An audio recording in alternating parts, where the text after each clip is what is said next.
Welcome back to the MUSB Dugout, everyone. I'm Scott Hall, and today I am joined by one of the best, a Marshall Athletics Hall of Famer, Sierra Boyer, better known to Marshall fans as Sierra Davenport. Now, Sierra played for MUSB from 2001 through 2004, and she is still the Mid-American Conference's all-time leader in career stolen bases with 130. Sierra, how are you doing? I'm doing well. How are you? I'm doing good. It's good to see you. You too. It's been a long time. Yeah, it has. Now, before we get going, let everyone know what you've been up to. Here recently more so, but also since your playing days. Well, I moved back to Arizona probably about 8 years ago. So I've been living here and working for the city's Parks and Recreation Department, working as their marketing manager. I met my husband when I moved back here, and we've since had 2 kids. They're 3 and 2, so they're 17 months apart, and 2020 quarantine has been interesting and fun. Still glad that our kids aren't in school, so we don't have to deal with that much of it, and thankfully we have an entire family here of backup babysitters, so that part is really nice, but it's been busy. How do you like being a mom? I love being a mom. Look forward to it my whole life, and it's awesome. Well, good. And obviously you still have quite a ways to go with both of them only being just 2 and 3 years old. So just a little bit. That's all right. Okay, so now let's go ahead and step back into the Wayback Machine to the early days in Tucson, Arizona. When did you start playing softball, and were there any other sports that you played, or was it kind of just always softball with you? I think I started playing around 4 or 5. Softball's always been in our family. It's just been something that all the cousins do. My sister did it before I did. So we just grew up at the ball field, and it was just something that we were bound to do. So I started playing around 5. It was probably like coach pitcher t-ball with probably my cousin Randy, who was also a Marshall alum. And it's kind of been all softball pretty much. I did play some volleyball in high school, and I would be on the swim team when we were younger, but I remember faking sick to get out of that. Swimming was not my favorite. So yeah, it's pretty much been softball. That's pretty good. I like that. I don't feel good today. Yeah. That's pretty good, especially out there in the desert. You would think you might want to get in the pool and go for a swim. But like a leisurely swim, not exercise swim. I got you. Okay. So at what age did you start thinking then about going on and continuing to play in college? Well, growing up, we always went and watched the University of Arizona Wildcats play at Hildebrand Stadium. So it was always something that, of course, I looked up to them like heroes. So I think it was always in the back of my mind that it wasn't even a question. Softball continues after high school. Probably didn't start taking it more seriously until probably 14 and under, when they started introducing us to like the traveling and how to get recruited, making videos eventually, 16 and under, that sort of thing. Then I started taking it more seriously, and then we would go to tournaments where we would obviously get recruited for things. Now, were you being recruited a bit coming out of high school? No, I was actually signed to a junior college, Arizona Western, right up until the summer before we were supposed to be in session in college, and went to a tournament. My recollection may be off. Shonda may remember it differently, and I think Coach Pry may have been the one who recruited me, but that summer. So that summer, within a couple months, I was going to junior college 1 year and then a D1 softball program in Huntington, West Virginia within the next couple months. So it was a big change. That is a pretty good jump. And actually, I was also going to ask you if you remembered who the first coach was that contacted you. So you think that was Coach Pry? Yeah, it was Coach Pry. But I think the first coach, she would have been the one on the recruiting trip. So I don't even remember if I had contacted with her then. But I remember phone calls with Coach Stanton. Okay. Now, obviously from being all the way out near the West Coast, and the We Are Marshall movie wasn't out yet, had you heard of Marshall before that? Never. Well, that's understandable. It's funny because when we write letters to colleges to try to get recruited, send them videos, that sort of things, I probably wrote to every state around West Virginia, but not West Virginia. So it definitely wasn't on my radar, that's for sure, but not because it was West Virginia. It's just not really known to me that there were softball universities there. So. Well, Marshall is still the only D1 program in the state, so that may have had a little bit to do with it as well for you. But now, what do you remember then from your visit when you came here, or was it just kind of like an immediate signing and then you came to school? No, I did go on a visit, but everybody was out of school. It was the summer, so I met Carrie Britt, who had played 1 year there because she was just a year ahead of me, and I met Allison, who was my same year. So she was a signed recruit and had not, but she lived there, so I met both of them. And so I don't think it was anything like a normal recruiting visit, but I mean, what they showed me, I obviously liked, and it was a good time. So that I don't remember a whole lot about it, except for that I met very few people. Well, that's going to tend to happen in the summer when you're kind of stuck with that, because nowadays, maybe there might be a few more sticking around now that they do more with the weights programs and things like that in the summer. So maybe now there could be a few more players around. But I imagine back then you're meeting just kind of the local kids there with Carrie and Allison. Exactly. Talk about that first fall in Huntington, because you came to a team with a lot of returners, 10 upperclassmen in total. And they'd only graduated one senior, and plus you were over 1,900 miles away from home. So how was that first fall for you?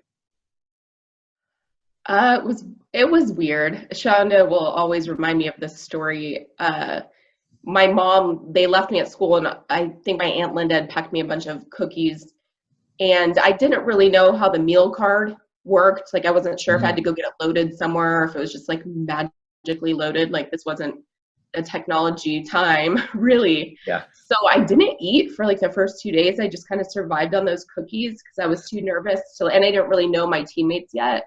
And they weren't my roommates. So I just had a different regular school student as a roommate in the dorms.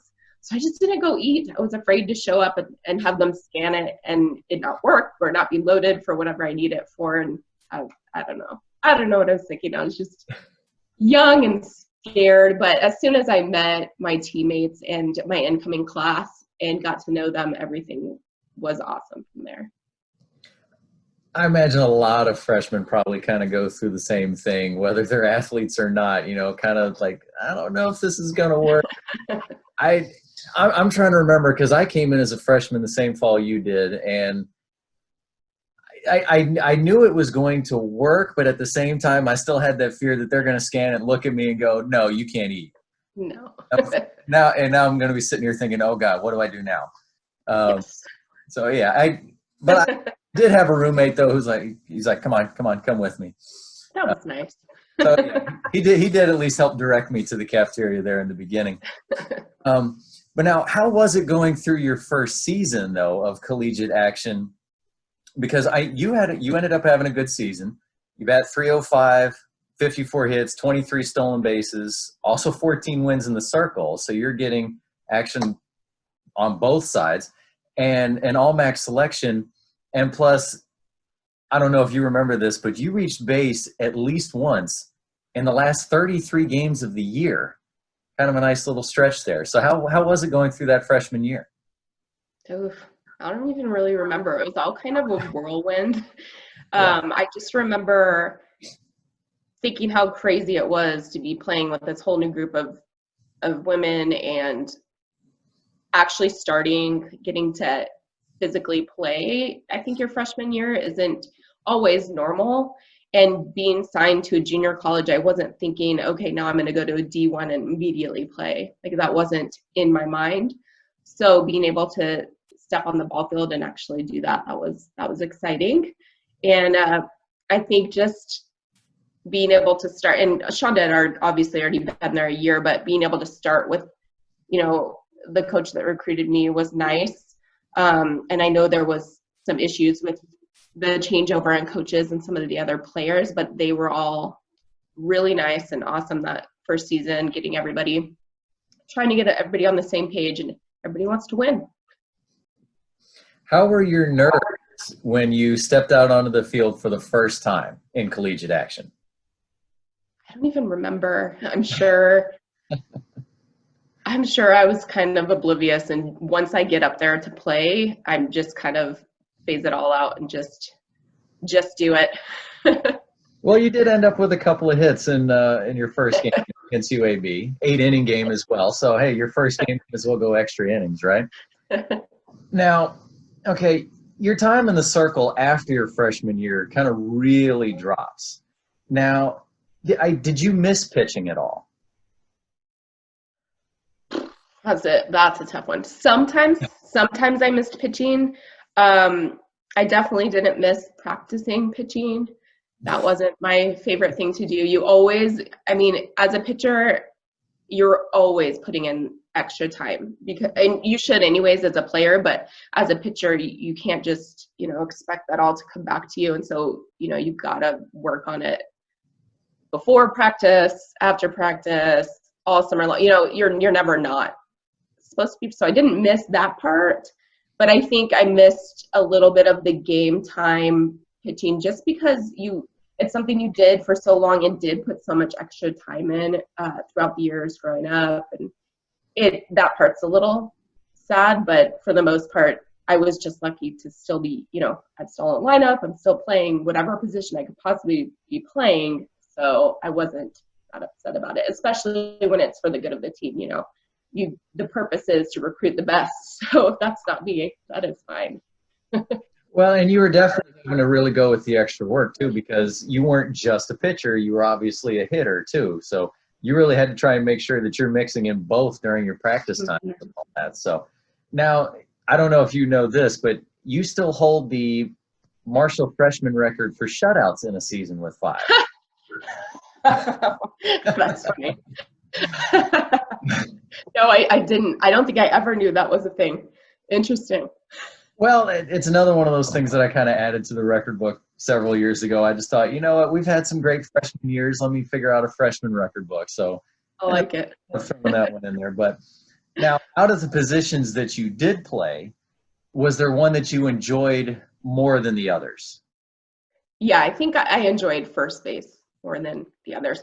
When you're a pitcher, you're involved in every play. If you can't be the pitcher or the catcher, first base is probably the next place where you're going to be involved in every play. So, or a lot of not quite so much, huh? Yeah. The outfield, you might spend a little bit of time just standing around and watching. Standing around watching, and I don't really know. I can't pull it off now. I don't know how I did then, but my depth perception is terrible. So I cannot catch a pop fly to save my life right now in adulthood. I'm not exactly sure how I did it back then. I'm sure practice paid off, but it was a little nerve-wracking once that ball is hit to you and you got to go find it. See, that's where I'd rather be, is the outfield. Let me run. I gotta have space to run. Let me do that. So now, okay, you've gone through one season of college action and you see everything how it's supposed to go, fall practices and all that sort of stuff. But what were you thinking in, kind of your mentality heading into your second fall season? Probably what can we do differently to do better and get further. Was sophomore season the year Randy joined us? So Yes. Probably extra excited because my cousin was joining us. I think that was a very positive time where I was looking into the future and like how fun it would be to do even better than we did the season before.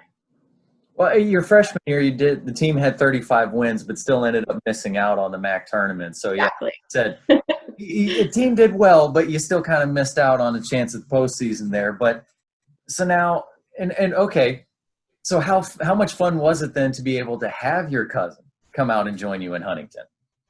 Yeah, that was like the dream. Everybody wants to, play with, their family or the one they grew up playing with. And so that was really exciting, especially since I had already been there a year. Like I could take her around and be like, this is, what this is where you eat. We could fly together or drive together. I don't even know if we did that often, but at least I could be there to be like, this is our team, and, you know, show her around Huntington a little bit. And let her know how those meal cards work. Right. Unfortunately, with your sophomore season, about 2 weeks in, an unfortunate tragedy happens with the passing of Dana Black, a teammate as well as one of your classmates. What do you remember from that emotional time? Man, that is all kind of a big blur. Like, it's very surreal and just I think a weird time for all of us. And I don't think one really understands that unless they go through it. Mm-hmm. And I think that that kind of thing can really tear people apart or bring them together. And I remember a lot of times it really brought us as a team, as teammates, closer together. But then, of course, we had moments where it would tear us apart too. Yeah, I mean, that's got to be something very rough to go through. I remember it happening. I was there as a student, was not working with the team yet. But now, just talk about going through the rest of that season. I mean, was everything just kind of really a blur from there after that? Yeah, it was just different. We talked about, doing it for Dana or winning for Dana, and it just didn't seem like nothing ever seemed to like come together. Mm-hmm.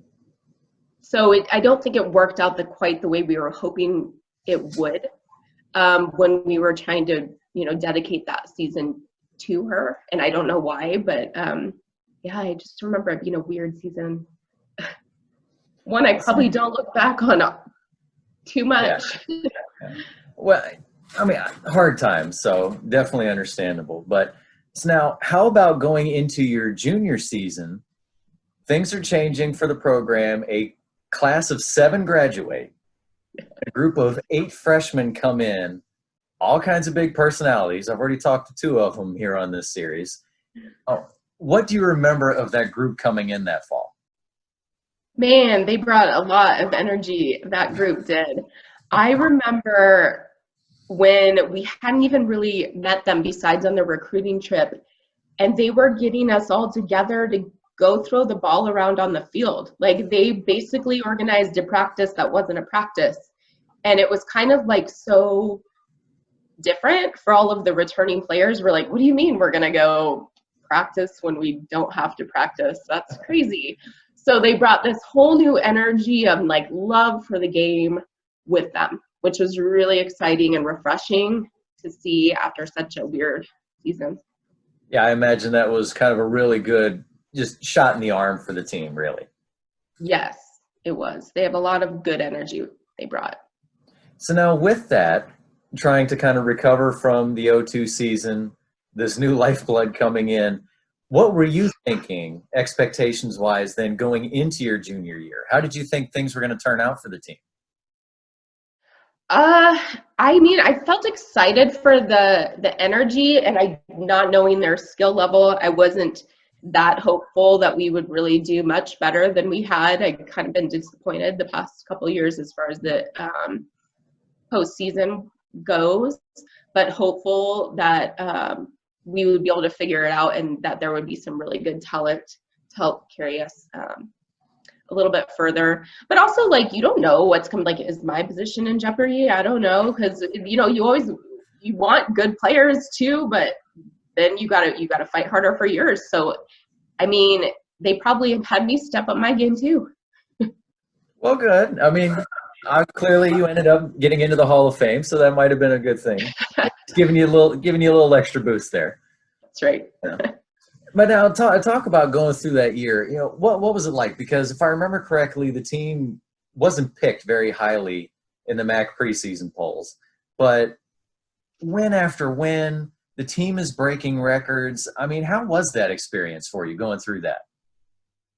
That was really cool. It was really cool to see us doing so well. It's kind of like things are, paying off. Like, we're working hard and we're actually seeing it come to fruition. We're good things are happening with everything, with practice, with being able to gel as a team, with our leadership. It was just nice to see it working out. Well, and your cousin was having a great year as well. She went on to be MAC Pitcher of the Year that season. But now, how did it also feel when the team clinched the MAC regular season title and did it on a walk-off from Allison Webb? I don't remember. That sounds so terrible. I remember pictures of that, and I just didn't even remember that that was the game. My memory is so bad when it comes to my stats or my team stats. I remember we had an awesome year, like record-breaking year, and I remember it feeling like, woohoo, we're finally going to do something with this. Like, yay, we get to go play in some postseason games. That hadn't happened for me yet. So that was exciting.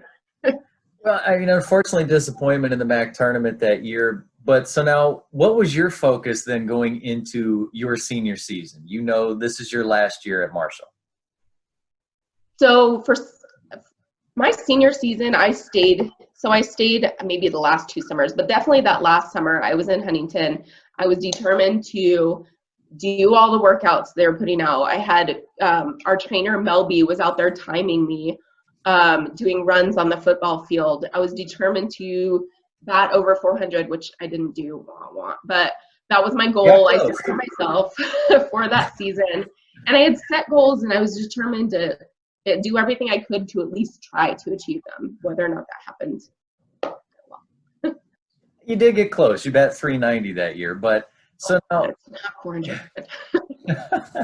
Well, okay, so the 2004 season, you do end up on a roll. So obviously all of those workouts were working well for you. You bat near 400, stealing bases. You had a 19-game hitting streak that year from March into April, and you become the MAC's all-time leader in stolen bases. Now, at the time, did you know that you had become the all-time leader? No, I don't keep track of any of those things. When I hear those stats, I don't have any recollection of having those numbers. I remember always wanting to get the steal sign and occasionally getting the, you don't need the steal sign from me. You can, if you feel like you can go, just go. But I don't remember those things. Well, it was a 16-year-old record that you broke. I looked this up just to make sure, but Amy Leinhart from Bowling Green, she played from 1985 to 88. She had 121, so you took down a pretty old record there. But now, so what was it a lot of fun for you then to keep running around the bases and putting the pressure on the defense like that? Yes, I loved stealing bases, and I don't know who said this, probably my cousin Randy. I don't consider myself to be particularly fast. I just can be like quick out of the box or off the base, good with timing. So I don't know. I never really considered myself fast, but I enjoyed trying to read especially between second and third, I enjoyed being able to read the defense and to see how they're set up to know like, oh, this will be an easy steal because nobody's paying attention, or I can beat that shortstop. She's standing next to me and third base isn't covering. So that was probably my favorite base to steal, was second to third. I can't imagine why defense wouldn't be paying attention to you. I mean, come on, folks, do your homework here. But now, so did you do a lot of base stealing, though, in high school, or was this pretty much something that really developed under Coach Stanton? Because obviously over the years we have seen how much she loves speed and loves to run. Yes, she does. That was exciting. No, I don't remember stealing a lot of bases in high school. It was kind of up to the coach whether or not they're going to be reserved and just count on the hits or moving the runners over with bunts. And I think if you look at how many bases I stole freshman year, probably compared to like even sophomore, junior, they probably just kept increasing. I think once Shonda started taking those chances on stealing bases and we saw what it was doing and putting pressure on the defense, then that's what made it exciting for me, because that was never in my repertoire. It was never what I did. But once we started seeing those things, I almost look back and I'm like, dang, I wish she would have started off doing that my freshman year, because it made the game just fun, fast paced and fun. Well, I always love watching you run and watching you steal bases, because that's one of my favorite things, no matter what the sport is. I love the speed aspect. So always loved that. But now, okay, so I've kind of already found out you really didn't know a whole lot of your numbers and things. So did you know, though, that you are still the max all-time leader in stolen bases? I did. I don't know what the MAC conference holds anymore because I know that they switched to USA right after I left. But I know that my record would have been broken in the MAC had they stayed there. Yeah, you're fourth in team history. But still, well, that's because, again, like you said, Shonda really started to see what this can do, and so she started bringing in more speed and all that. And so, Morgan Zirkle, Alicia Durazio, and Kaylin Green all passed you.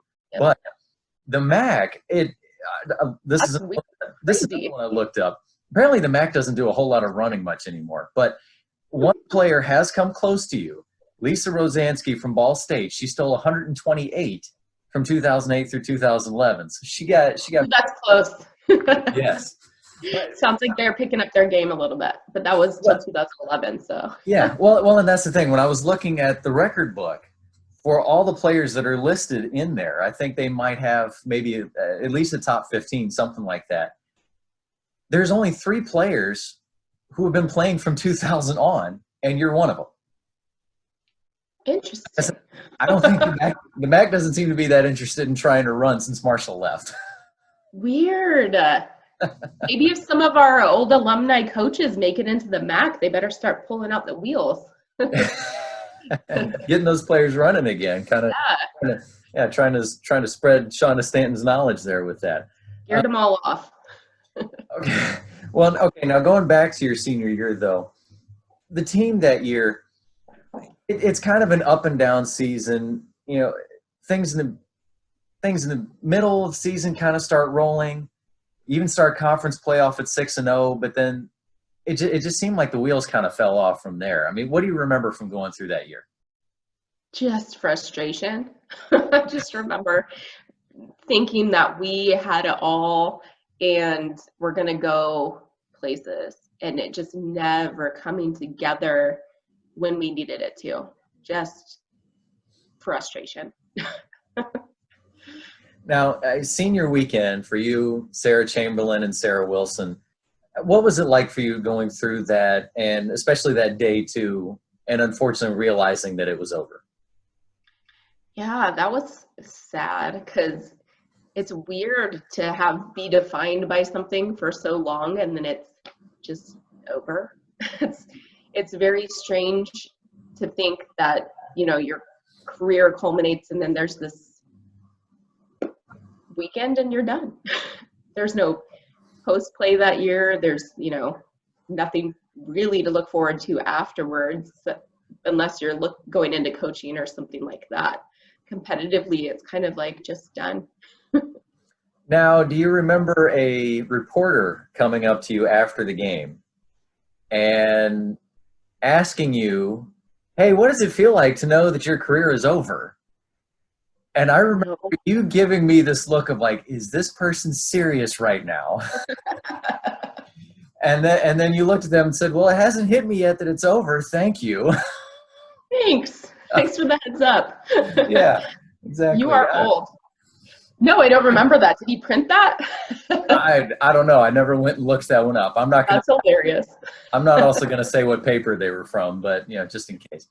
But yeah, I remember standing there thinking that too, because I was still going through the journalism program here at Marshall, and I thought that seems like kind of a rude question. Man, you just called her old. and just right at the moment too, like it's one thing if you just won, the championship and maybe you've gone out in regionals or something like that, but to just be over like that. But punch in the gut. Yeah. I'm sure I did give you a look. I'm not very good at hiding my facial expressions. Well, I didn't mind because, like I said, I also thought that it was pretty rude that he asked that too, because I was thinking the same thing. It's like, did he really just ask that question? But now, so still, even with all that, what did it mean to you to be named MAC Player of the Year? You had gone through all those workouts, had those goals in mind, and even though the team didn't reach the heights that you were looking for, you still ended up being named MAC Player of the Year. Yeah, when I was told that, it was crazy to me. Like, I don't know if I just underestimate myself, but I just don't picture like doing things to like earn these titles and or awards. It's crazy. It was crazy to me to have just been playing a game and, you know, bunting and running fast to be player of the year. That's crazy. Like, just being surrounded by so many talented players. Like, I wasn't even thinking that. I was thinking maybe I'll be first team because I was slighted the year before, but I was thinking maybe I'll be on the first team. But that was really cool. That was nice to be recognized and to be able to tell my kids one day that that's what happened. It's kind of cool. Well, clearly those coaches were sick and tired of seeing you get on first, because then they figured you were going to end up at second, and then if somebody didn't bat you in, you probably get yourself to third as well, and really be in scoring position. But it's now okay. Let's look back at some other memories. What are some of your best memories from your time at Marshall, either on or off the field? Gosh, my memory is so terrible, but now that we're not there and I don't get punished by running, we threw some good parties.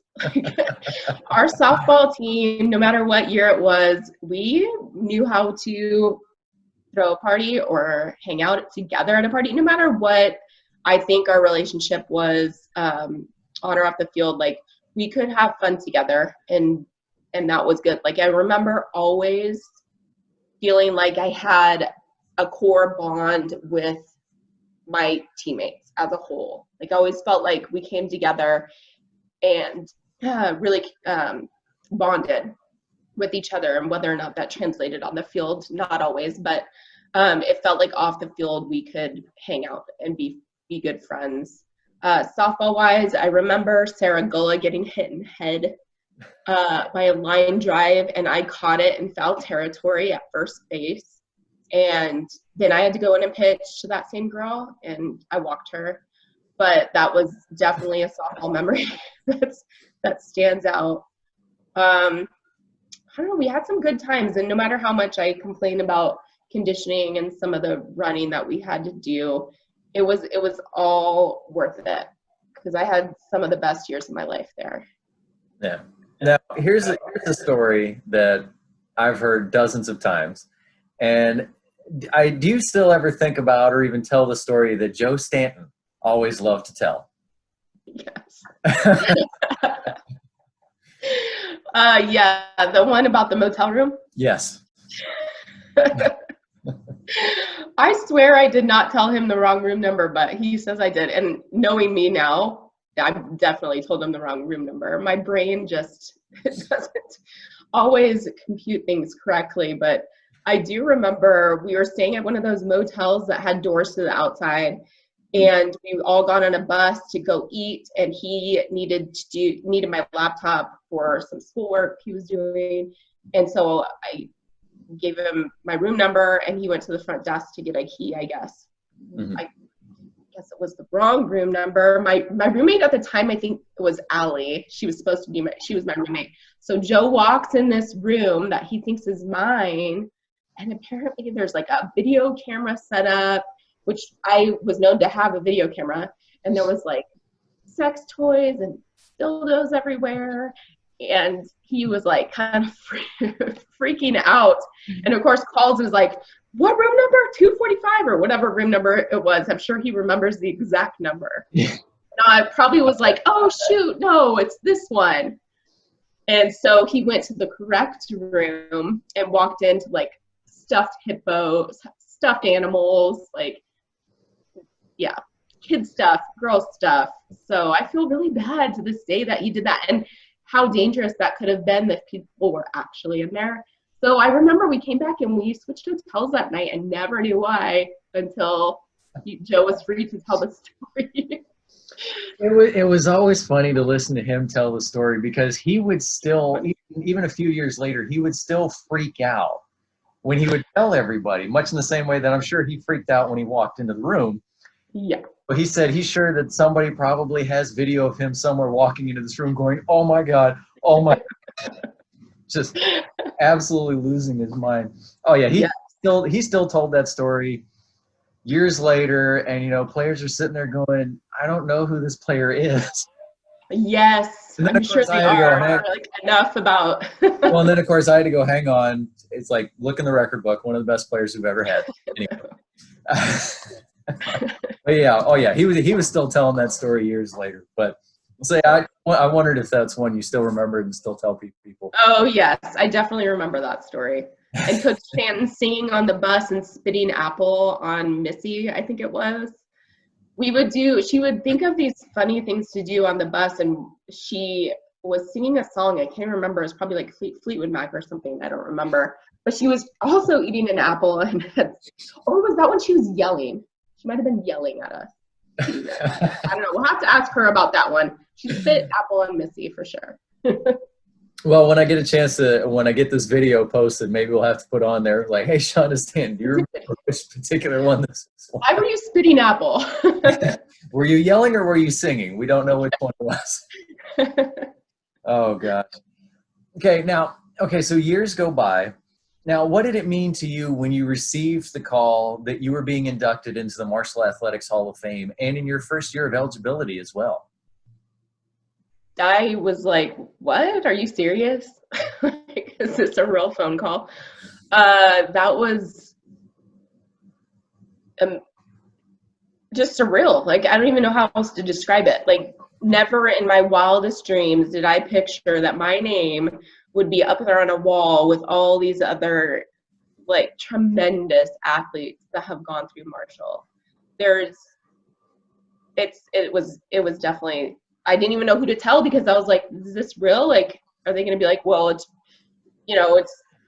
just was you're in the MAC. Like, I don't know. I put these limits on myself that's like justifying it, but it was just crazy, but really cool. So how was it trying to prepare a speech for that? Terrible. I hate giving speeches. It's not my favorite thing to do. I feel like, I don't know. I feel nervous when I talk in front of people, and I feel like either I'm going to leave somebody out or not tell it the way I want to tell it. So that was just nerve-wracking, and I hated every minute of it.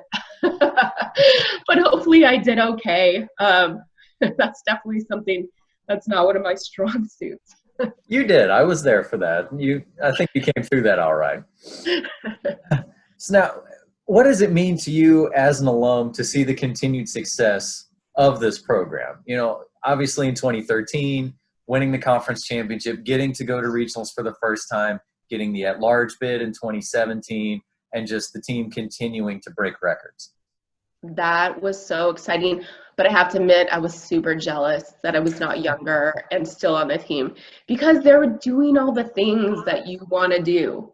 They're doing all the things and seeing all the places you want to go. Like, you wanted to be a part of those tournaments, and you wanted to see your team reach all those things. But it was exciting to watch them because we were finally getting to see things on TV or on the computer at least, and I could watch them, and it kind of felt like I was still a little bit of a part of it. So I don't know. That was exciting, and I was happy that the team was finally seeing the good things happen. Well, you were definitely a part of it. You helped build it up and get it to where it's at. So you were a part of it. But now, so finally, is there anything else that you would want to share with the viewers, whether any kind of advice or just any other part of your journey that we haven't talked about? No, we really, this was fun. We got to think about some things I haven't thought about in a long time, and I often joke that I just can barely remember what I did this past weekend, so it's nice to see that I can remember a little bit further back at times.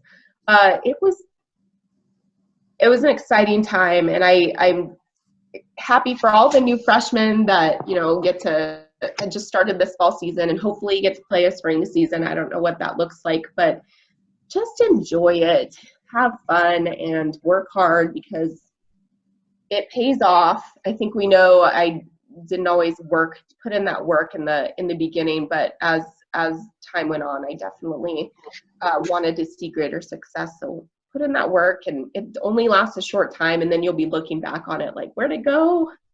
How do I get back there? I know in all the years that I've been with this team, every senior class that comes through, I'm sitting there thinking, oh my gosh, they're already seniors. And then when I think back to when you played, I go, oh my gosh, was it really that long ago? My goodness gracious. Makes me feel old too, because we're the same age, Sierra. Right there with you, Scott. Well, Sierra, thank you so much for coming on. This was great. I'm really glad that we got to come on and kind of share your journey here. Me too. Thank you. Well, ladies and gentlemen, Sierra Davenport, actually the first member of the program to reach the century mark in stolen bases. We have 6 now. She's the one who got it started, and one of the greatest of all time in martial athletics history. Again, Sierra, thank you.